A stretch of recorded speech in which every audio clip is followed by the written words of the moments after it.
Hi and welcome everyone to the Creative Cast. My name is Lucas Hammond and we're back with another exciting episode. This week starring an established wedding photographer, Valerie J. Welcome to the show. Thank you. Thanks for having me. I'm very happy to have you here on a, very typical cold and clouded Saturday, a German Saturday. Yes. And to get started, I'd love to get to know you a little bit better. So I'd love to have you share a bit of your background story and how you ended up becoming a wedding photographer. All right. So I'm Valerie. I'm 29 years old and I'm a wedding photographer since 7 or 8 years now. And but I studied something different. So I studied early childhood education. And because after school, I was like, okay, I love photography, but there's so many good photographers out there. There's like, I didn't feel like they are waiting for me, you know? Mm-hmm. It's one of those jobs where you feel like, okay, there's so many. I won't make any money. I won't get any jobs. So this was my mindset when I finished school. Mm-hmm. And so I studied something where I will get a job like 100% whenever I want one. So I could start working in a preschool immediately. So it's a good feeling to have a backup plan, I have to say. And I also love working with kids. So I studied early childhood education, and there was one semester where I was like, I didn't really have much to do in university. So, and then other things happened in my life. So I was like, okay, what do I want? What do I really want? And what's the one thing I'm in a flow with when I'm doing it? And it was always photography. It was like something that I love to do. And I saw so much potential in it. But I just didn't feel like someone's waiting for me to become a photographer. But then I decided I have so much spare time. I want to get a little bit more professional and learn something. And so I wrote some applications to photographers asking if I can do an internship. And I was sending them out to wedding photographers. I've never been on a wedding before. I just thought like, this must be a happy place. Well, yeah. So, I mean, I was at a wedding as a kid throwing flowers, but I didn't really remember. And so I think I texted maybe 4 photographers and they all replied, hey, thanks for your application. Unfortunately, I don't take interns, but you can book a workshop and it costs like 400, 500 euros. So if you're interested in that. And I was a student, I didn't have any budget. Yeah. And so I was like, no, okay, no. What do I do? No, thank you. No, thank you. And then I found this website called Creative Wedding. And it actually stuck out from the others. It was like, you could see someone build it with so much love. It looked super nice. And I saw who's doing it. It was like Anna and Ricardo, a couple. They looked fun. They looked a little bit too confident on their photos. So I was like a bit scared to text them. Like, oh, wow. This is too much. This is huge. I mean, who am I? You know, I didn't have any idea about photography. I mean, I took photos, but I never did it as a job or something. But yeah, I've learned that you just go for it. If you see something, if you want something, you just try. So, and I had a good success rate with my applications before that. Like I wanted to do an internship in Sydney and I got it. So stuff like this. For the like never happens. For the early childhood education stuff. Yeah. Okay, for the studies. So I was quite confident and I wrote this application and sent like my photos. They were all like, twisted angles because I thought it looks like more dynamic. Okay. Like if I see them now, it's super funny. But they saw something in my photos. I sent this email and I thought, okay, they will probably never reply because this would be too good to be true, right? From all the emails I sent, like this was I sent it, but let's see. Okay. And so Anna was the only one who replied like, "Hey, I love your style. I can see you have an eye for photography, and we would love to get to know you. Just come over." And it was super casual, you know. But I was so nervous. I put like a blazer on and like, you know, like a real interview. Yeah, very old business-like. Yeah. So they invited me to their home. Ooh. Because they do everything at home. They have their office at home. And like everything was super casual. And I was sitting there in my blazer, like I'm overdressed. Yeah, out of place. Yeah. But we connected. We clicked from the first second, I feel like. And long story short, we've never apart again. Like from that day on, we were a team. Ooh. So it was super nice. I remember it was before the wedding season started. I think it was in January. Mm-hmm. And they were like, yeah, we have many requests. We could need some support and a second shooter. But for the future, you could do your own weddings. Mm-hmm. And I was like, what? Sounds like a plan to me. Oh my God, too good to be true. And then, so the first year I was just going with them to all the weddings and we did plenty of weddings. Like back then, we've been so cheap that everyone who requested, like who asked if we can do the wedding, and we sent the price list, they were like, okay. What? Sure. No. I'll take that. Yeah. Okay. Exactly. And then they also like booked us for like 12 to 16 hours. So it was like really long days. And we did Friday, Saturday weddings. Mm. So there, it was, I don't know how we survived this, but plus all so the much work, post-editing and all that after work you have to do. Yeah, exactly. I mean, I don't remember if I did much of that. Yeah, I think I helped a bit, but in the first year I was more like a second shooter. Okay. And I've learned everything, like throwing in the water and here you are at the wedding day. Go for it. Just here's the camera, you do you. And then I always got the feedback and then I saw, okay, next time I take this lens, next time I try this. And I got better and better. And at the end of the year, there was my first wedding. I had to shoot on my own. Ooh. I was so nervous. God. So they got like a special prize because they got me. A special prize? Because we told them. Sounds terrible. it's her first wedding, so here you go. But they decided it's a good, and it went well. So they had a good deal. They had nice pictures and a nice price. And they were happy, which is always, everything you hope for, right? Yes, it's the main goal, I guess, as a wedding photographer. Happy clients is the goal, yeah. But not that. But that's a great way of learning actually very quickly. It's actually getting thrown into the water and learning by doing, right? Yeah, and I'm a learning by doing type, so. I think I took 2 classes before where you go like very classical photography classes and then you have to read something. And you have to read something? Oh no. I never read the instructions if I buy something. Like I just want to find out myself what to do with it. That's how I ended up being a wedding photographer and I still love doing it. Mm-hmm. Yeah, I mean, well, congratulations for you that you managed to find such a partner that, pretty much opened the door and gave you the opportunity to have a peek at this world, which I find it's quite hard to get into. But once you're in, it gets so much easier to actually, navigate and get bigger. Mm-hmm.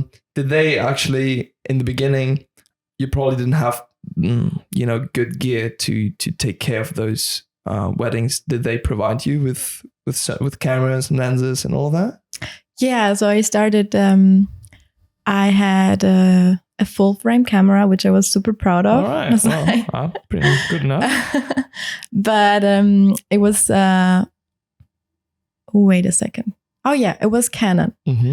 And Anna was working with Nikon, so we decided I have to work with Nikon too, so I can use her lenses. Yeah, okay. Makes and I think the few weddings I worked for the camera, so this was my payment. Yeah, and then I had the camera, and then everything else. No, but that's great. Yeah, I mean, because they're very expensive, so it just makes sense. Mm-hmm. But because I just wanted to learn, so I was. Yes. I would have done it for free as well, like an internship. But it was a good deal. Okay, and how has that relationship over the last 7 years? Did you say? Yeah, I think 7-8 years. Yeah. How has that developed up to today? The relationship with Anna and Ricardo. Yeah, and also work-wise, like because you said after a year you started to do your own weddings as well. Like how do you like organize all these weddings between all you guys? Because you also do. I've read on the website there's also a guy that does videography. Yeah. So how does all that work together? So yeah, we've been the three of us, and then at one point we decided it would be nice to have another videographer, because Anna and I we are the photographers, and Ricardo's doing the videos. And so Marco joined the team, and now it's the four of us. So we are more flexible. We can take more jobs. We can, we have to decline less weddings, which is nice. And what we do is, like, if we get a request, we see, we're free, or one team is free. We try to talk to the couple. Like right now, it's a lot of Zoom calls or Skype or video calls. Back then, we always had them in our living room for a just go over and get to know each other. It's super nice too, and it's super important for our work, our way of capturing weddings, to get to know the people and to see if you have a good connection and you have the same. You expect the same from the wedding day, from the photography, and because if they expect to have like all post photos, then we're not the right team, because we love to take more like documentary style and just take what happens instead of posing everything, and so what we do, we try to be there, like the four of us. Realistically, it doesn't always happen, but we want them to know all of us, so we can be flexible in the year of the wedding, because most people book 1 year ahead, maybe 2 years. Oh, wow. Last week we got a request for 2029. What? Yeah, that was our reaction as well. Oh my god. No, it was just like because they want to celebrate the 10th anniversary or something, and they were like, confident couple. Okay. I guess that's what you get married for, right? To not separate again. What was I about to say?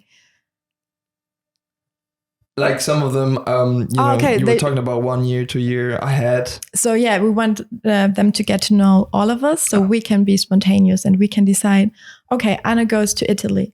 I'm going to Switzerland, because we try to organize it that it makes sense, that you don't have to travel back and forward. If we have 3 weddings in Italy, the person who's in Italy is doing all of them. Like we try to organize it like logically, which is a huge task, to be honest. And we're not always that successful, but like to time it all out, to organize it well. Yeah, to see who goes where, and then what makes sense. Okay. No, but it sounds lovely, and it's good that it's a rather small team, and that you all have a very large impact on the business itself. Like it's not like one person that only takes care of maybe taxes or something. Oh, it's okay. like No. it's everyone is part of this creative community, and you'll share it properly. Yeah, everyone is creating. Yeah, that's true. It's called Creative Wedding, and I've checked it out, and they have, you have a very distinguished style as well. In not only in the way you take pictures, which you said it's more documentary, it's more like capturing the act, but also in processing and how the images actually feel, the colors they have, and the tones they do. So how did you develop that, and how would you describe the style you have? So you mean the editing style, so the look of the pictures? It changed a lot. So when I started, we were like all vintage. It was like pastel colors, very light, and and now it's very warm and like a little bit cinematic style, and a little bit of grain. Yeah, we love grain. I was like, ooh, the website. It's like grain as fuck. Grain as fuck. I was like, damn, okay. They love grain. It changed like everything in the wedding industry. You can see the how the trends change. You can look. Mostly you see it in the US before you see it here. So we already know, okay, what's coming next. Okay, yeah. So you do look ahead and pay attention to what's going on there. Yeah. You see something, you're like, oh, okay. So we're going to have this in a few months. I see. To keep it up. Okay. So it kind of developed into that in a way of maybe also not only because, your clients like it, but probably as well to kind of set yourself apart from all the different wedding businesses that also work parallel to you, right? Because you're not the only wedding photography business that works here. Yeah, I think it's nice if you find your style and you stick to it, and I think that's what we're doing. But still, it changes over the years, so it's a slow process, but if you look back to the beginning, it's a huge contrast, right? Fair enough. I don't know how our pictures are going to look like in 5 years. Maybe they're completely different again from the editing style. But I think what we kept the same is what's most important to us is like the emotions to take the photos, to transport something. We don't. I don't know, we don't stage stuff because we know when the people are looking at the photos. I mean, what's your memory of the photo then? Aha, this was the photo where the photographer told you to put your hand there and to make this face. And we want them to have a nice memory of the moment. Like, how did they feel? They were just married. We put some music on and then let them enjoy themselves. Yeah, sure. It makes it look less natural if you pose it. Yeah, definitely. Although there are many that actually do that, right? Yeah, I mean, it's not that we don't say anything. We have the shooting part where we take the couple photos. Of course, we help them a little bit. Some couples that they're just like perfectly enjoying themselves. You don't have to say anything. Okay. And sometimes, of course, I'm the same. When I'm in front of the camera, I get weird. I'm like, where do I put my hands? Like, what are these things here? What do I even do with it? So sometimes you need to give like a little help, but still make this a nice moment for them instead of making this the moment where you produce a picture. Sure. Okay. Because you want to keep that feel in there. I'm curious about what's actually your kind of what drives you and to work in this industry, and what is the part of it that you like the most? It's a very, very how do you say this in English? Like a grateful business. Like the feedback is also very grateful. So I haven't experienced this in any other field I worked in, that you just do your work and you get paid. I mean, this should be enough usually for work. But in the wedding industry or in the wedding photography, you don't only get paid, but you also get like the feedback of the couples, and they're so thankful. They're over the moon. They're like, I mean, sometimes they write messages and send voice memos, and you're like, oh my God, this is my job. It's very, very rewarding, the feedback. And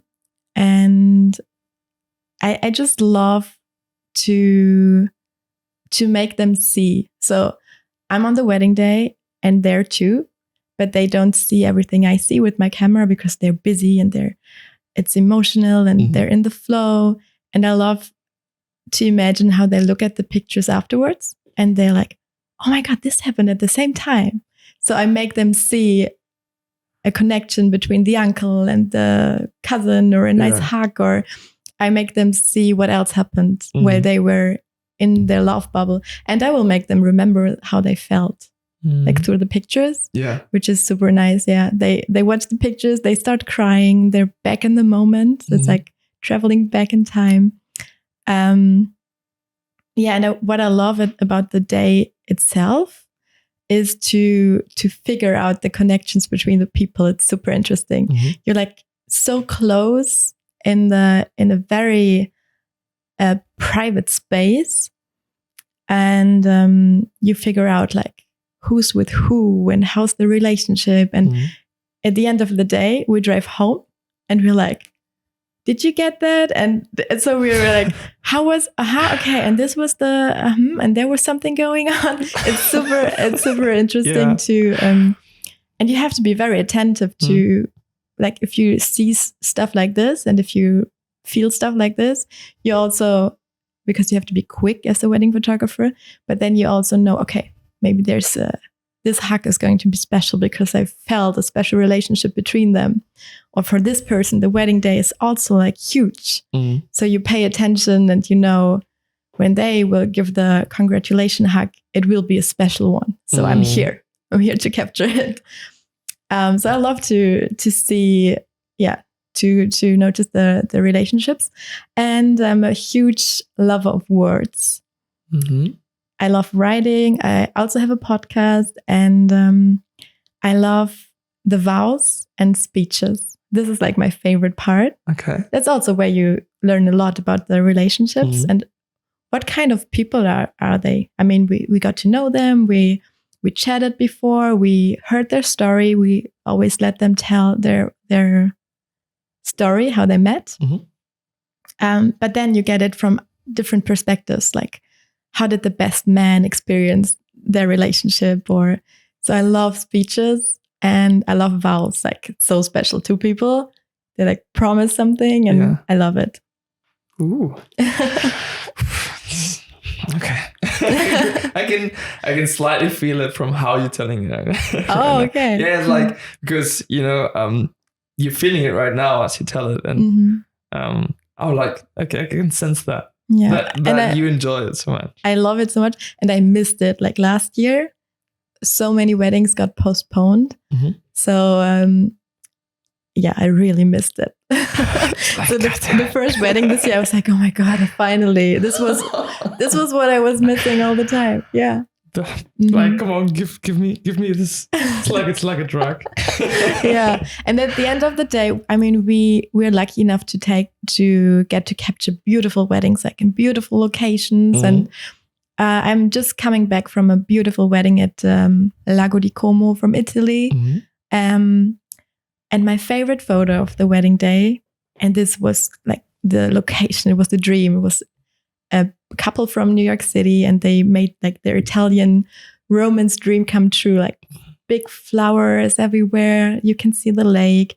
The villa everything was beautiful. My favorite picture is like a black and white picture from in the middle of the night, the uncle hugging the groom after giving a speech and telling him like, you are so loved. And then you can see how loved he is in this hug. And this picture, like, I don't know, the rest is beautiful. The location, everything's beautiful. Decoration, don't get me wrong, I love it too. But this picture, that's why I do it. That's why I do the job. Okay. Oh. Well, I appreciate you answering to that question so extensively. Like, I really feel like I got you there. Like, and you have all these different aspects that actually suit your interest. But also, wedding photography has has the other side of the coin in a way, which, as far as I know, is the big risk that it comes with maybe not matching the expectations of the client. So how have you made experience with that? With weddings that didn't go as well as they should have, or maybe the clients were not really satisfied with the end result? Actually, I mean, maybe like I think it was my second wedding. I was very new. and I had no idea how to communicate with the couple during the shooting, because I told you before, sometimes you don't have to say anything, it just goes natural, and sometimes you have to give a little bit of an idea and inspiration, because otherwise they don't know what to do and they feel awkward. Sure. And I was so nervous to get everything right with the camera and technique and everything, that it was hard for me to focus on both, like directing them and dealing with the overexposed, right, getting a sharp picture. So at the end of the wedding, like when they received the pictures, they gave as a feedback that it's a bit sad that the shooting photos, they're kissing on most of them. That's a because when you don't know what to do, you just kiss, right? Oh, okay. And it's like, it's not that. They didn't get a lot of variety. Right, that was the word I was looking for. It was like they didn't get any pictures, maybe, I don't know, just sitting, chilling, and just being together. They got different pictures, but a lot of them were kissing. I didn't even notice. And then they said it, and then I was looking, it's like, they're kissing a lot. And Anna, she was always like my biggest supporter. I think from the beginning, she saw more in me than I ever saw, like in my skills. And she was like, they just wanted to find a reason not to be happy, because they knew you're a bit cheaper. It's like you're very new in the wedding industry. It's just them like finding something, right? And she was looking at the picture and she said, it's totally fine. Don't worry, right? Oh, wow. And if they were kissing all the time, at the end of the day, it's not your fault, because you're capturing what's happening, right? Yes. But this was one thing I remember where I felt a bit bad. I was like, they're not that happy. But if they're not that happy with the shooting photos, this is the least I would worry about, because you can always do another shooting. You can do an after wedding shooting, get to a beautiful location, beautiful light, and take photos. So the most important thing for me is that I captured the moments, and this so far always worked out, I think. I mean, of course, sometimes you lose moments, and you're like, oh my God, someone stands up in front of you. Yeah. You were at the perfect place, and then you cannot get it. You have to be very flexible in this job. You can't have a picture in your mind and everything else. Something happens and you have to change your perspective or move. Okay, so just being spontaneous and adapt. I guess. Yeah. Okay, good. No, but I mean, well, props to you, because in such a long time, having very few moments, you would say it didn't go as well as you wanted it to, is quite good. No, I mean, I guess it happens at every wedding that you're like, okay, I could have got a better shot from this perspective or something. But you get better and better, and the one thing you cannot do is stress about it in that moment, because then you lose the next, and then you lose the next. So you have to get over it. Like, okay, I didn't get the perfect shot of this hug, but there will be more nice moments to remember. And I mean, I'm not God. I cannot. What? You're not? What? I'm sorry. Don't lie to me. How dare you? So I always give my best, but Sure, you can't do more than that. Come on. Yeah. But and I'm very I used to have a nightmare before every wedding. What? I used to. Okay. I actually had one 2 weeks ago again, and I was like, there we go again. it's back. I used to have one before every wedding, dreaming that something goes wrong with the camera, because this is the one thing I don't have an influence on. Yes. The camera breaks, or the battery dies unexpectedly, or the SD cards fail or something. And I have the same nightmare over and over and over and over and over again. And I'm still nervous before every wedding. Yeah. And I think it's a good thing because then you go with an extra energy and it makes you be more careful, I guess. Be wary, not too confident, right? So you don't make, mistakes in that way. Do you carry normally a second set of gear with you just in case one camera? I always shoot with 2 cameras. All right. And I always double save the photos on 2 SD cards because it happens. Like SD cards break. Yeah. It's shitty. It happens. So double save them. And then also hard disk die, which I had to learn. So I tried to have a backup hard disk. I still have to get like a cloud or something because I still feel like I have to back up more and more and more. You probably need a lot of storage. Yeah. I can figure. It's like, I think wedding photographers are amongst the people that need the most storage out of all the photographers. Yeah. It's the amount of pictures we take. It's crazy. Yeah. And shoot probably everything in RAW and just, oh my God. Giant pictures. Yeah. And if you have a big sensor and like, oh snap. No, but good. So you shoot redundant on your second SD, which only makes sense. It's in the beginning it's hard because you have very limited equipment and you might not be able to afford a second set of camera with lenses. Yeah, that's true. But as you grow, it only makes sense to double up on that, and which in the end only makes you able to ask for higher prices as well. Right. So it kind of goes with that. Yeah. It's, as I said before, you have to be very quick as a wedding photographer. And I feel like with 2 cameras, I'm quicker than if I have one and I have to change a lens. Because then I always have one camera like a bit further away, one camera a bit closer. And I know like, okay, this one, this photo I want to take closer. This one, I need this camera. And sometimes I second shoot for Anna. Actually, in Italy, where we come from now, I was second shooting. And so I only had 1 camera. Actually, I had 2 cameras, but I didn't bring the belt because we thought like, okay, you just take 1 camera, it's enough. But then we were just experiencing with Nikon and Sony. So I wanted to try both.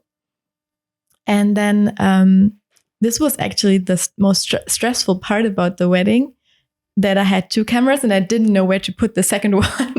Like this was like, I don't want to put it in a picture. Where do I put it? Like, guys, if you have 2 cameras, buy a belt. It's for both of them. Life changing. Yeah, I have this double belt. Yeah. It stresses me to only have 1 camera and 1 lens because then I'm not as flexible as I want to be. Sure. I mean, you want to be able to quickly reach to a wide lens and to a tele. Yeah. I mean, you for sure you can take beautiful photos with 1 lens, like a 50 or something. Yeah, but maybe I'm so used to have both perspectives that No, I mean, as a main photographer in a wedding, you kind of have to. And I know there are photographers who don't, and they take beautiful pictures. I think it's just what you're used to, maybe. It could be, or maybe you just like one type of lens or one type of wide lens.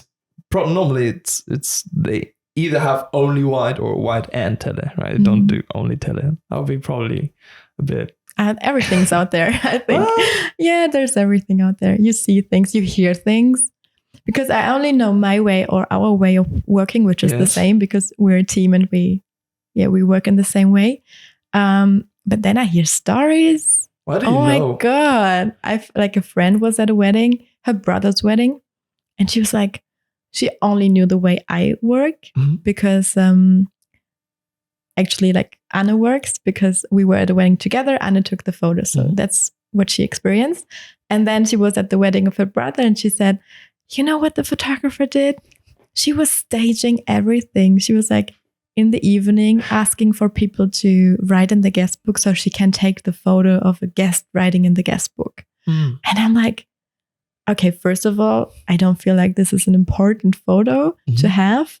And second of all, just wait for the moment where someone writes in the guest book and take the photo. But she was like doing this all day, like planning and then staging things. I think it's awkward, but yeah, everyone has their own style, right? All right. Fair enough. It doesn't need to be better or worse, just different. Yeah, it's very different than how we work. Yeah. All right. Fair enough. And are there maybe some aspects about wedding photography as in general that you struggle the most with, or something that, is like, I love this, but there's this as well that goes along with it that I just have to deal with? It's the time and the speed of wedding season that I struggle with every time, because it's like from May to October mostly. But then when you're into wedding season, it happens so fast. And I just feel like I need a moment to breathe and to reflect. It's so much beautiful stuff happens, and you just want to spend 1 week and think about it, right? But you don't have the time. You have to travel to the next wedding and then something else, and there's a shooting and all the editing stuff. Yeah. I struggle with the editing. Or actually it's not the editing I struggle with, it's the feeling of being slow. And I'm like, oh, okay, I want to deliver the wedding as soon as possible, as quickly as possible. But then I don't have the time to sit down and edit, because wedding season goes on and on and on, and there's a certain speed of it, especially this year because everything was postponed. So we do more. Just smashed into this year. It's like 18 months smashed into 3. Like, how do I survive this? So it's a lot. There are days where it's just a lot, and you feel the pressure, and you feel you just have like, there was one point where I had to edit 10,000 photos, and I was like, I cannot. God. And then you have to do another wedding. You're like, wait, I need a break. I need to edit those photos first, because also the feeling of having all these photos in the back, it's like really laying on my shoulders sometimes. And it's a thing about, you have to, I got better with it. So I managed to still have my own life a little bit in wedding season. There were seasons where I didn't have a private life. I was working, and then I shot the wedding, and then I spent the rest of the week in the office. And I always took the last train home at midnight, got a little bit of sleep, and worked again. And so it was like, you just had pictures. You wanted to finish. And then at the end of the season, I was like looking back, and there are those memes from wedding photographers. I don't know if you've ever seen them. It's like, hey guys, like coming out of a cave. Like, hey friends, I'm back. Where are you? So this is how I feel sometimes, like not spending enough time with friends and family. And also this is like one of the biggest cons for me with wedding photography. Weddings mostly happen on weekends. And what else mostly happens on weekends? Birthday parties, weddings of your friends, like big celebrations. And most people work on weekdays and have the weekends off to enjoy themselves, to travel, to do something. And for me, it's the other way around. I work on the weekends, and I also work in the week because I'm editing, but I am flexible there, so I can travel or I can see friends or something, but they're working. Not all of them, but And this is what I struggle with a bit, like the feeling of missing your own life while you're capturing someone else's life. I feel you. Sure. When your weekly, weekly work structure is radically different from all your, social groups. In the end, it kind of hurts that group, right?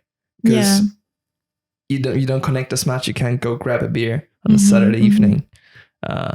Every so often, and especially in summer, I guess. My friends are great. I think they understand, and I don't know. I try to combine it because at the same time it has this huge possibility and this huge opportunity of freedom, and you're not stuck to an office job or something. So what I do is when I have a wedding in Italy, I try to stay there longer than one day and then enjoy myself and edit, but also enjoy myself. So once I took my mom to come with me to Italy. So I spent time with her. Yeah. And then I've met another friend this year in Italy to spend time with her and edit in between. So it has this freedom. Yeah, but it also has the downside that I was missing out on a 30th birthday this year and the first birthday. And I was like, I really want to be there, but I cannot because I also really want to be at this wedding that was planned a year ahead, or 2 years actually, or 3 years now with Corona.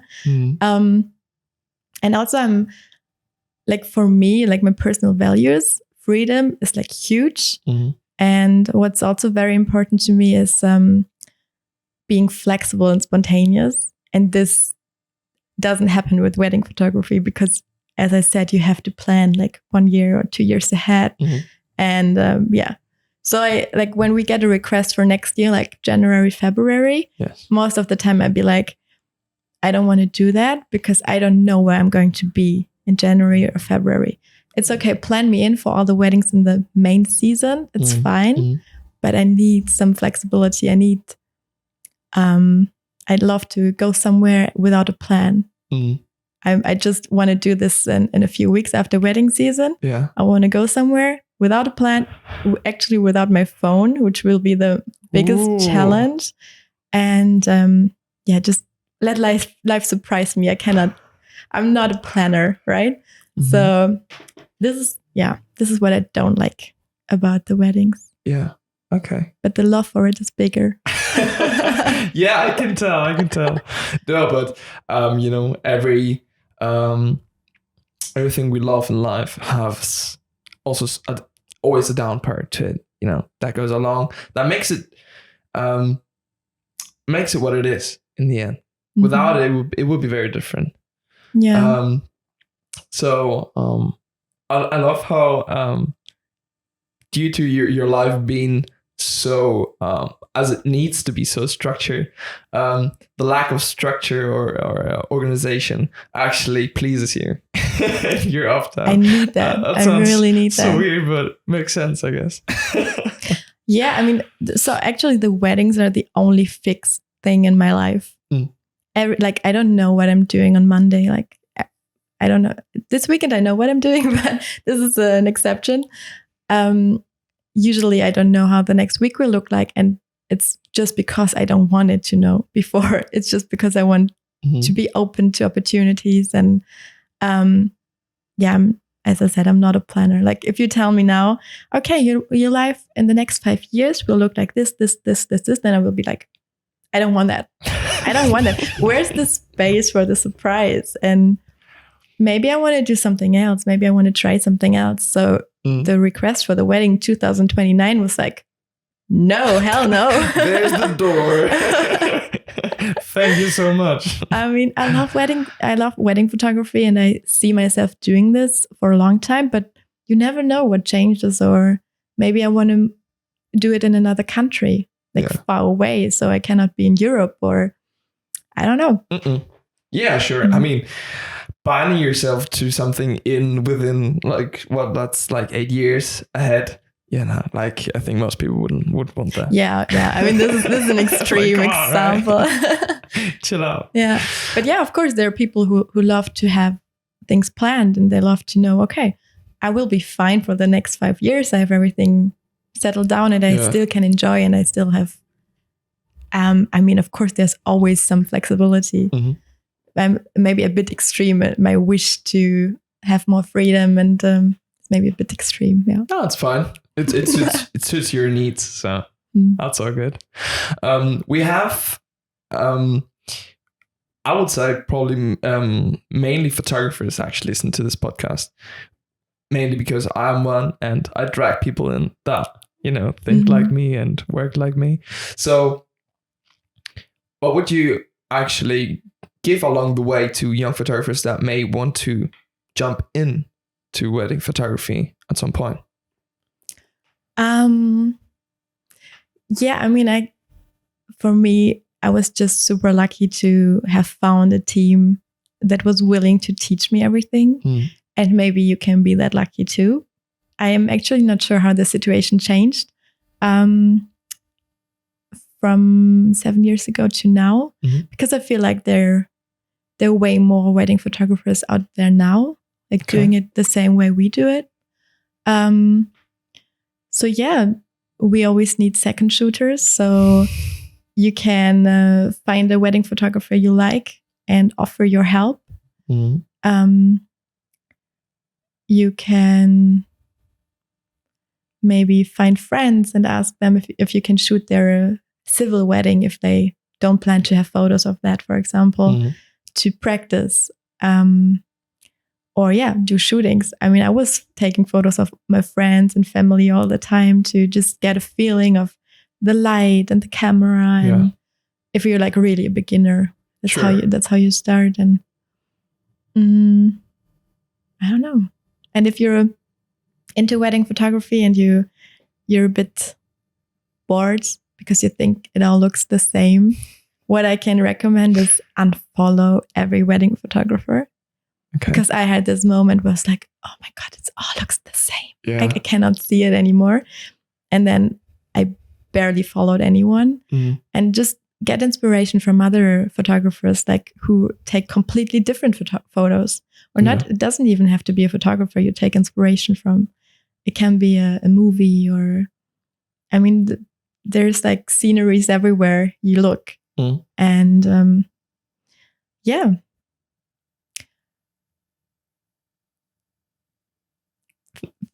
I don't know. Find someone you can go with, maybe. Fair enough. I mean, sure, we are targeting right now someone that's at the beginning of their career, and that's when most people struggle the most because, well, there's so much they don't know yet. Not only regarding photography, but also the business side and how to treat clients. Oh yeah, and there are things like that. Actually, beautiful workshops you can do. I mean, I didn't have the money to do it as a student, but maybe you already earned some money with photography. There are workshops out there that are, I think, really helpful for beginners. That teach you all these different aspects. Also the business part, yeah. All right. Oh, that's great to know. Because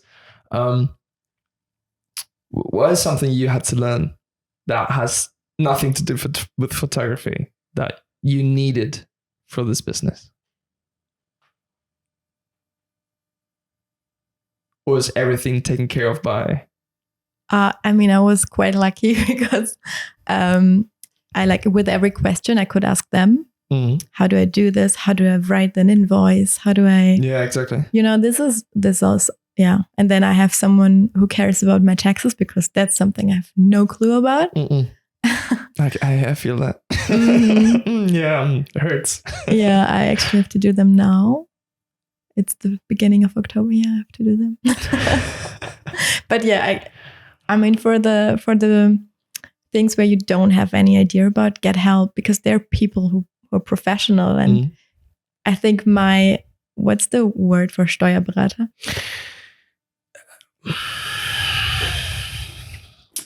Tax agent, maybe? Yeah, tax something counselor, like my tax guy. Tax guy. I think exactly.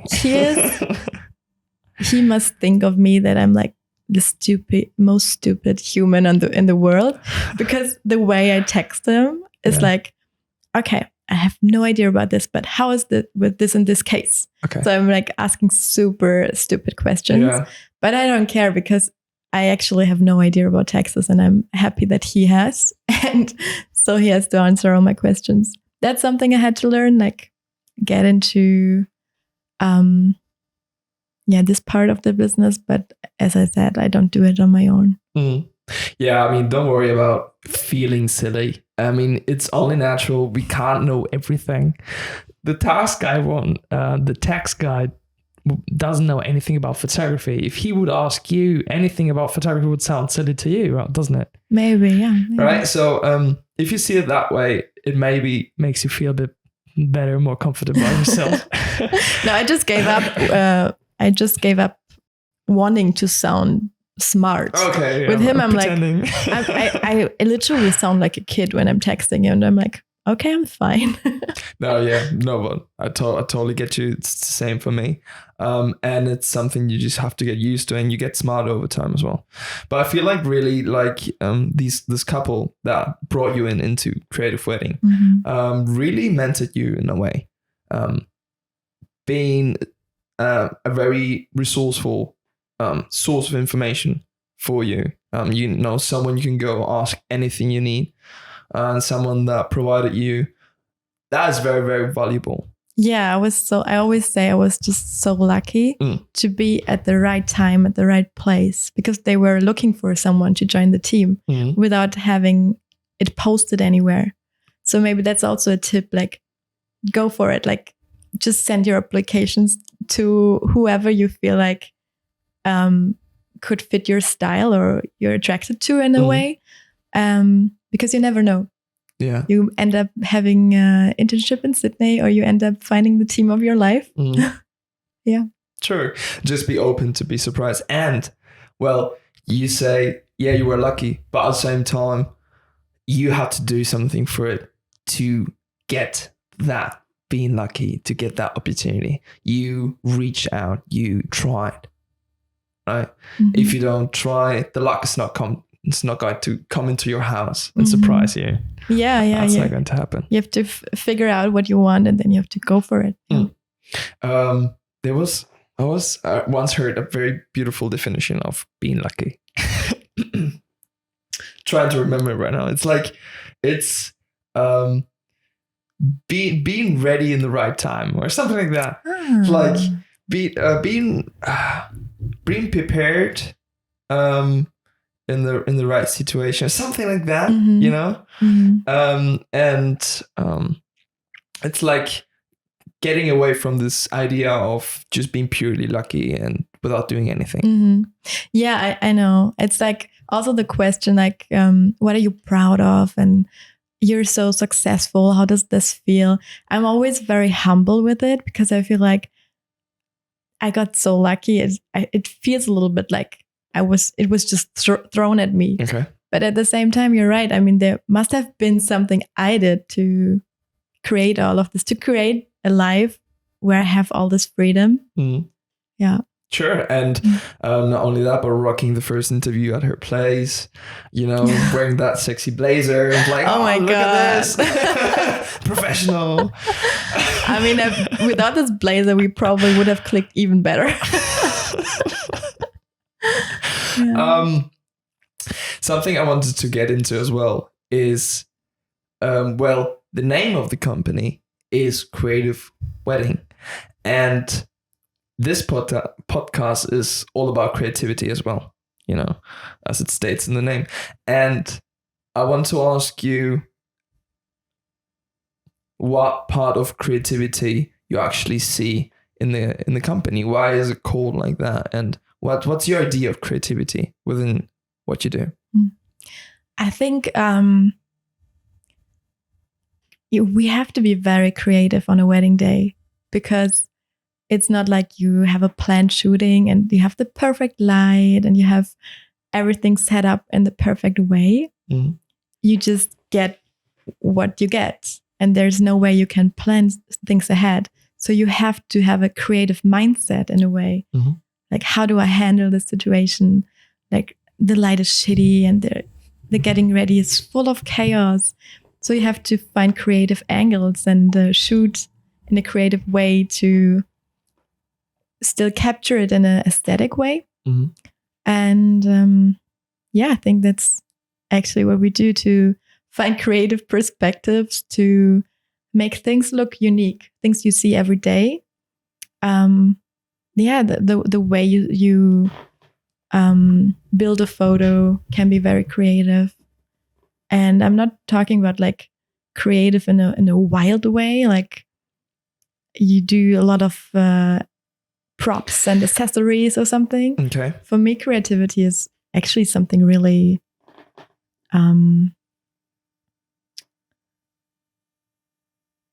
there doesn't have to be so much around it. Like when I think about photos, less is more sometimes. Like nice light from the window and a nice cut of the photo. and it says all. It says all you need. You don't need to have make it all special extravagant stuff. and flamboyant. Yeah. All right. I see. Yeah, okay. But still at the same time, in the moment, being able to come up with new ideas, working with the environment. Yeah, you have to be quickly creative because the moment happens, you don't have much time for shooting. You can't be like, okay, we have 2 hours and create a beautiful wedding photo, because we don't want them to be away from the guest for 2 hours. So we most of the time we have like 20 minutes. Yeah. And then we just work with what we have, and then you just try to find the best angle and the nicest background of the location or the nicest light, and you have to be and then you can also be creative with the lenses you use or playing with the light. Okay. Just playing with the dress, playing with movements. Okay. Yeah, just creativity express. Yes. Okay, good. Moving maybe, now we have covered very nicely, I'd say, your experience and your take on wedding photography, and how it has influenced you, and what's your philosophy behind it, and how you what's the downsides of it and all of that. And maybe we move slightly away from it now and just dip a little bit into the podcast you have. I don't know. It's just it's okay. It's actually the second person on the show that has their own podcast, and I would love to know a little bit more about that. I actually don't know anything. Well, I know a little bit because you told me a few things before the podcast, but I haven't actually heard anything about it. Like, I haven't heard into it. So give it a go. Yeah, it was also a very spontaneous thing to do. It happened last year during lockdown, I think, when I posted like a Q&A on Instagram. Like, guys, what do you want to know? And they were so interested about like dating stories. So, okay, tell us a dating stories from your travels, because I travel a lot. I post on my private profile. Yeah. You find pictures of me around the world, like traveling. And as I said, I also love writing. So I'm posting the photos actually just to post the text. It's on my private profile. It's not about the pictures. Like, if someone comments a photo and they're like, oh, nice photo, I'm like, okay, thank you. But if someone comments the photo and it's like, I love your writing, like the text, the caption of the photo, then I'm like, oh, okay, that's a real compliment. This one means more to me, because actually my Instagram is for me like more about the text, which is weird as being a photographer. But yeah, right. Fair enough. Yeah, these are two different things, I guess. So they were like, okay, tell us a crazy dating story. And I had one. I got one just right for you. Yeah, I had one because I had this experience in Sri Lanka with a guy from the Lebanon. And it was an interesting story. And I started to tell it, like those 15 seconds videos on Instagram in my story. But it was too much. It was so long, the story, that I always I told a little bit and blah, blah, and then I ended it for the day. And I got so many messages like, Valerie, no, you cannot stop now. Like, you have to continue telling the story. And then I continued the story the next day, and I got messages again. Oh my God, I just saw you continued the story. I had to stop my Netflix series because this is more interesting. And the feedback was crazy. Like, I never got a feedback like that before on anything. So they were like crazy about the story. And I felt like in the Instagram story, there wasn't enough room to tell the story. Like, always these 15 seconds, and then it breaks. And then you, like, after 4 sequences, it's like, you have to start over again. And it wasn't like a good flow to tell the story. So what happened was, I think a friend, because she's also a wedding photographer, and we only met. I don't know. Did we ever meet before? Right now, I'm not sure. Maybe we've met once before, but then we were like following each other. We were quite in the same situation because she also started with a team as like the third wheel, and so we knew each other. And she texted me and she was like, "Oh my God, I want to hear the rest of the story. Let's do a podcast together, and you tell the story." And I was like, well, I have no idea how to do that, like technique stuff and blah. Yeah. And she was like, yeah, my boyfriend, he's working in this company and they have a podcast studio, and we can do it there. Like, no worries, we can do it there. So what happened is we met up, we had a juice with her and her boyfriend in Cologne. And what, the juice? We had a juice. What is the juice? We were just drinking a juice. Okay. And the podcast started over a juice. Okay. It was just me telling like how randomly it happened.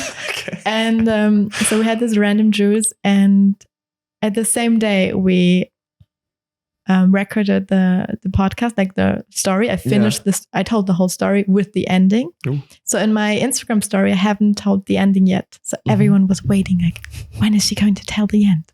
What's going to happen? And so I told the whole story, including the end, in the podcast.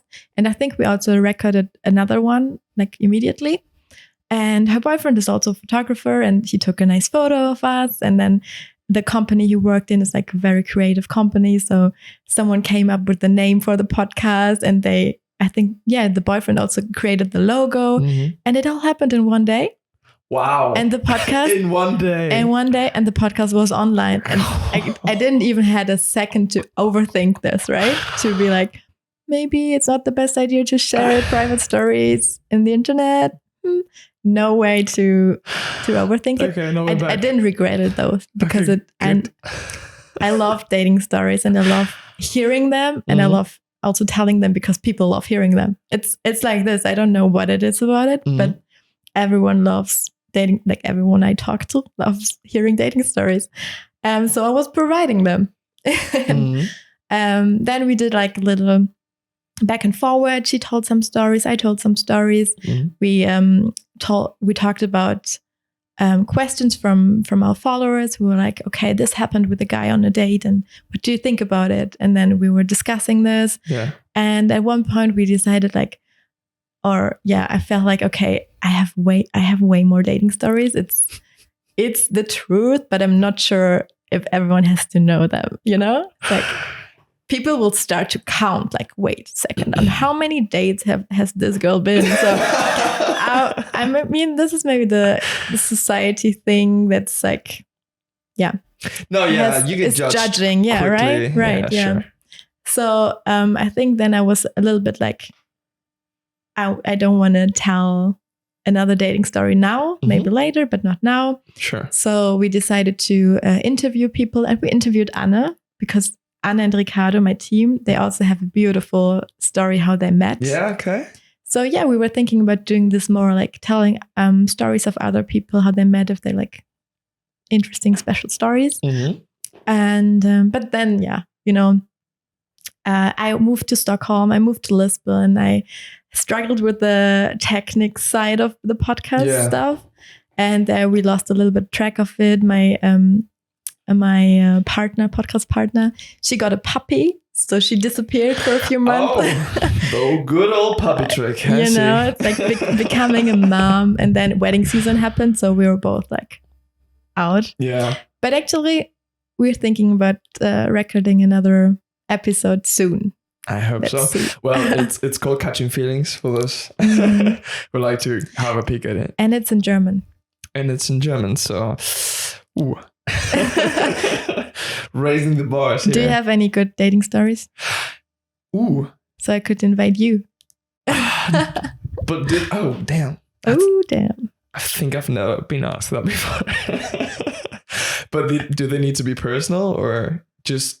I mean, from all the people? Like if you experience them, I think you know how to tell them, right? True. Ooh. I do. There we go. I think most people do, Mhm. right? Probably. Yeah, we discussed That's this a later. good, I think I have to figure out if I'm capable of sharing that. Mm-hmm. Mm-hmm. Yeah, that's also the thing. So I was experiencing things. Yeah. And I couldn't talk about it on the podcast because you're still in the moment. So every story I talked about was a few years or at least a few months back. Mm-hmm. So I had time to reflect on it and have some wise words about it. And, be a real smart ass. Right.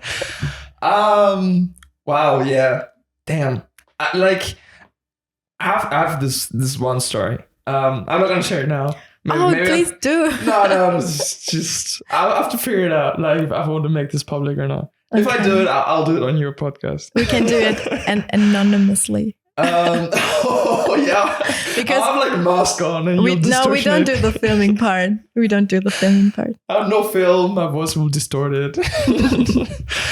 The thing is, sometimes I like to tell the story in private conversations, mm-hmm. like not on record, when it suits an idea. Mm-hmm. Or when sometimes someone, a friend of mine, is struggling mm-hmm. with a partner or with an ex or something. And I know that telling that person my story will help them make better decisions mm-hmm. for themselves. And sometimes in that situation, I do share that. But yeah, outside of that, I don't know. It's like everyone can hear it. It's the same. Like you figured out for yourself. Like, mm-hmm. well, you did tell one. No, I did. Actually, I told way more than one already. Okay, so I think we have like 10 episodes, and I told a few of them. Okay, yeah. Mm-hmm. And how is that like? How did you answer that question for yourself? Like, is this okay or not? Like thinking of the people it involves. Okay. So I asked them if I can share the story, and I didn't. Yeah, that's the thing. I'm in a good contact with all my dating experiences, I guess. So I asked them, and I didn't say their names. One of them was like, "You can say my name. You can show a picture. Say my name, please." Yeah. I want to be famous. Is this for newspaper? What? No. So I'm actually all of these stories are with international people, so they don't understand German. So while recording it, I never had to worry that they like hear it and feel like weird about it, because they won't understand it and their friends won't understand it. And they've been fine with me telling it. Okay. Yeah. But that's a sneaky move right there. They can't understand the language. I haven't even thought about that. Like what? Yeah. No, but it makes that sounds reasonable to do. It's at actually least ask. Maybe this is also the protection for the future, because I'm still dating in English a lot. Okay. And so there's not the danger of me dating someone and then he finds the podcast and he's listening to all the episodes and he gets like a weird feeling, or, you know, it's like, are you just dating me to get another story? Or what is this? Right? So this is something I thought about, like how do men feel about me having a podcast talking about dating, right? It's a bit weird. Is it? No, it's not. What would you think? If you're dating a girl who has a podcast about this topic. I'll be excited. I'm like, wow. Like, let's make the story special. It would make that person even more interesting. Really? Yeah. Because I wouldn't make it about me in that moment. I would make it it gives me a lot of information about the person. Like, what does this tell me about you if you do this? And to me, it's a good sign, because it shows me that you're capable of, about reflecting, about being able to be self-critical about yourself because you're sharing it and you're open to feedback. So it means you're not scared, which is a positive sign. Okay, yeah. So I would see it that way. I hope everyone sees it that way. If not, that's their problem. I actually met someone on a wedding, and he was German, and he found my podcast, and then he was like, hey, I have to admit something to you. And I was like, what? It's like, I was listening to like 3 or 4 or 5 episodes of your podcast, and now I feel like I'm ahead, you know? I'm ahead. Now what's the word? Like I'm winning. No. Maybe this was the wrong expression. I wanted to say he felt like now he knows more about me than he should know, because I didn't tell him this. I just told it to my friend Julia, and I never thought about who else is going to listen to this. All right. And actually one other thing, I tell the story, we talk about all this stuff, and I forget. Like, I don't remember what I told on the podcast. And so it's a bit weird when people are like, yeah, I know this from the podcast. It's like, I talked about that? I didn't know. Did I share this? Oh my God. Okay. Yeah. So he was like, yeah, I have to admit this to you because I feel like I'm like a step further. I don't know how to express that. Yeah, I know what you mean. For example, he said, Julia and I were talking about that we like it when a guy is like opening the door for you, being a little bit like this. I don't remember ever saying this. I don't remember. But he said, okay, now when I'm a person like that. So when I'm going to open a door for you, you might think I just do it because I've heard it on the podcast that you like it. Ooh. But I would naturally do it. So now I feel like I'm in an awkward situation. I was like, don't worry, I don't remember what I said on the podcast. You don't have to worry. True, right? I mean, they normally have around half to 1 hour, 30 to 60 minutes long. And on a podcast that's about that long, you get to say a lot. Yeah. And it's sometimes I re-watch or re-listen to some of my episodes. I'm like, oh, damn. Oh, I said that? I get surprised by myself. Like in a good way? Yeah. Okay, nice. Yeah, like... Oh, smart question. Shoulder clap. Just high-fiving myself. Yeah.